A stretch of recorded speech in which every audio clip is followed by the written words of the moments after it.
төрийн буруутай албан тушаалтнууд иргэдийг хохироодог. За тухайлах юм бол хууль бусаар ажиллаас нь халдаг. Аж ахуй нэгж байгууллагуудыг хохироодог. Ингээд дараа нь төр хууль заасны дагуу энэ мөнгийг гаргаж өгдөгөө. Жил болгон олон 10 тэрбум төгрөг төрийн албан хаагчдын буруутай үйл ажиллагааны улмаас төлдөг. Энэ асуудал нэргээд улсын төсөв төвлөрдөггүй. Энэ асуудал дээр арга хэмжээ авъя гэж. За энэ асуудалд хууль зүйн дотоод хэргийн яам, улсын ерөнхий прокурор болон бусад улсын ерөнхий аудит болон бусад байгууллагуудад шаардлагуудыг хөрвүүлээ, нэгдсэн мэдээллийн бааз үүсгэе. Ингээд төрд учруулсан энэ хохирлыг эргэж буруутай албан тушаалтнуудаас гаргадаг байя гэсэн энэ зарчмын хүрээнд засгийн газар тодорхой арга хэмжээ авч хэрэгжүүлэхээр боллоо.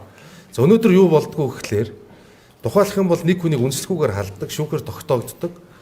За тэр хүний цалинг төрөөс гаргаад өгчдөг. Эргээд буруутай албан тушаалт нь энэ мөнгөө төлдөггүй байх тохиолдол байна. За мөн тодорхой албан тушаалтны шийдвэрийн улмаас аж ахуй нэгж байгууллагад хохирол учирчдаг, хохирлыг төр гаргаад өгчдөг, буруутай албан тушаалт нь мөн хариуцлага хүлээдэггүй, мөнгө гаргадаггүй.